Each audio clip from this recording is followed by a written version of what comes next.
Brian, you like to talk about the birds of the economy. We used to talk about hawks and doves and chickens, yes. right? And of course, this week we had the report from the Federal Reserve, and Chairman Powell did have a little bit of dovishness in him, and we saw the dot plots as well. The rest of the governors talk about what their expectations are, from 3 expectation rate cuts this year back down to 2 between the two. So we'll have to see really where we go for the rest of the year. It'll be fascinating to see exactly how the data begin to play out, because Chair Powell effectively said ignore January and February. We had the 2 inflation reports. Yeah, the 2 inflation reports we had there, slightly hotter. He, during the press conference, basically said that's probably due to some weird stuff with the seasonal adjustments that they have to do.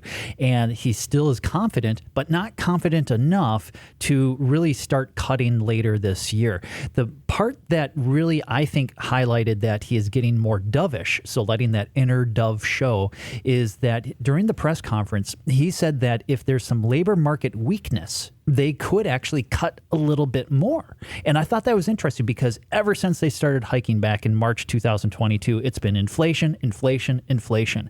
And now he's basically saying, if there's some labor market weakness, we could actually respond to that as well. And so we're going to talk about what those cuts are going to look like. And then the expectation is now June. Mm-hmm. We'll have to see what the data looks like over the next number of months. But if we get those, again, that is before the election, and that's the expectation as well. So we'll have to watch that in June. But what's interesting as well is 2 to 3 rate cuts in 24 is the expectation, and another 2 to 3 in 2025. So rates would look like they're going to head down over the next year and a half or so. Yeah, almost at a glacial pace. In the past, they have hiked rather slowly, held for a little bit, and then cut aggressively. And now they're trying to flip the script. They've gotten through the period of time of hiking aggressively, and they're actually in the second longest period of this pause, right, as far as holding rates where they are.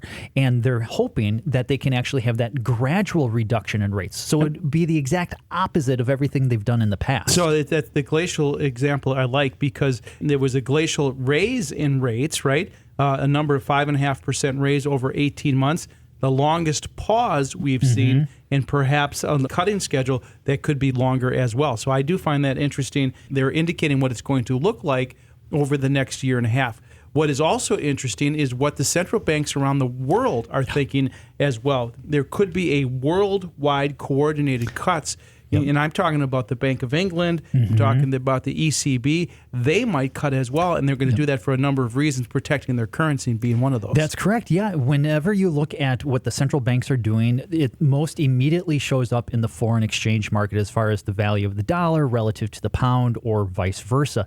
And what we had this past week, the Bank of England, they effectively said they think they can cut in June. European Central Bank basically has June penciled in as that first rate cut. Federal Reserve, June. The one outlier, well, there's actually 2. I would say the Swiss National Bank, they already cut this past week. They are the first developed market central bank to actually start cutting, and their currency paid the price. It depreciated. Now, then on the flip side, you have the Bank of Japan.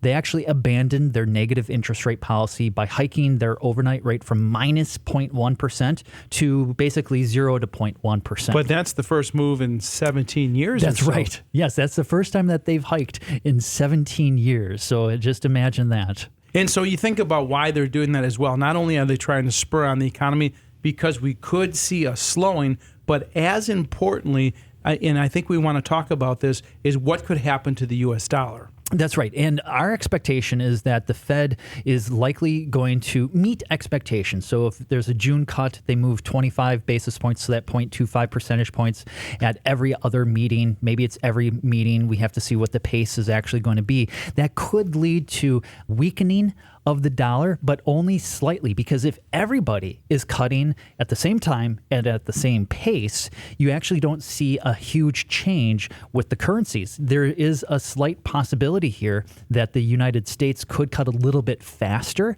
and that would actually lead to a slightly weaker dollar, which could be good for exports, manufacturing, maybe small, mid-sized businesses. Right, and I think our listeners might think that this is all good news, but we're looking at it because it's a dual-edged sword.